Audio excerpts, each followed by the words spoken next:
we can create some like interactive, like I showed. So for now, maybe you might want to play with the first person view. So for now, it's like game view is not moving. We only have to see the from the scene. So to do that, access tour. If you don't have this window, yeah, go to the window and here in the access tour. So you should have the internet as well. And here you can download a lot of, oops, yeah, a lot of plugins or the functions that people already made for you. So here, simply type the first person. And you may don't want to pay for now, so free assets. And it's going to show a couple of things here. And we're going to download this one, mini first person controller. And you will see download. Well, I already downloaded before, so you will see download here. And then, but every project, you need to, even though you downloaded already, every project, you need to press import. So I can use this function inside of this Unity. So I'm going to import and import all import.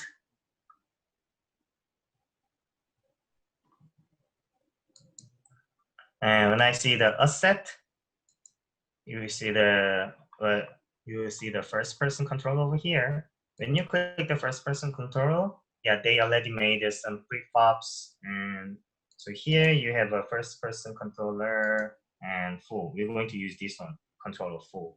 So we're going to just drag and drop inside of the hierarchy.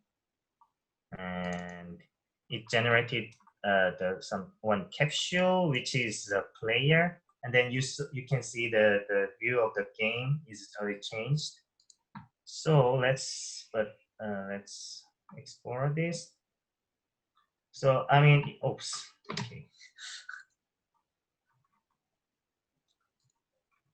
I'll bring it to a bit here. So if you have ever played with any first-person shooter game, the always key is the same inside of game view. W is going forward, and A is going left, D is right, S is backward. And then you can decide your view with the mouse. And then space is jump.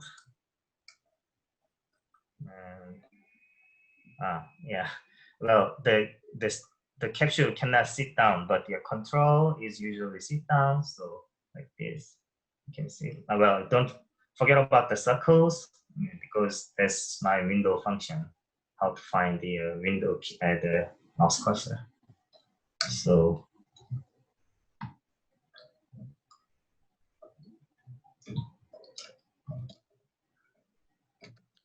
yeah, I hope you already download. Then you could use the first person controller. And since ground is too shiny, let's put some colors. Well, I'm going to create a new folder, which is materials. In material, create material, and I'll create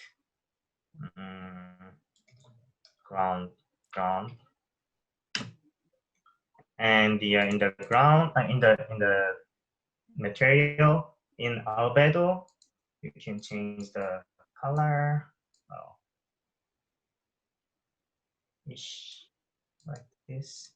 So how you input the material into the object in Unity is super simple. Just drag and drop to the object, or oops, yeah, or you also can drag and drop to your hierarchy as well. So it's a bit better. And then, well, I think I also can explain how you use some textures as well. And material, ground, real maybe. And in Google, ground seamless texture. Well, not bad, yeah. So I'm going to save this image. Well, wherever is fine actually for now. I'm going to create ShenZhen folder over here.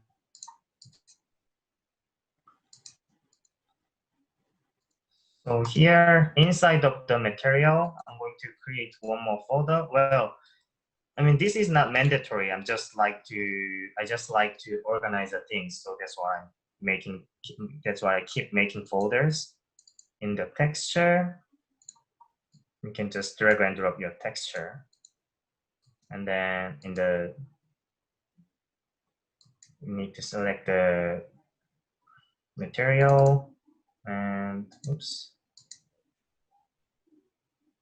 Okay. I'm just going to yeah, this one, this small rectangular. Then yeah, it directly generated ground form. Well, this is too big, so you can change the size of the tiling.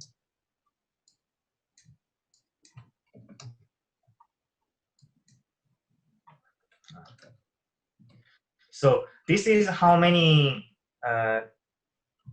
material tiles inside of your prefabs.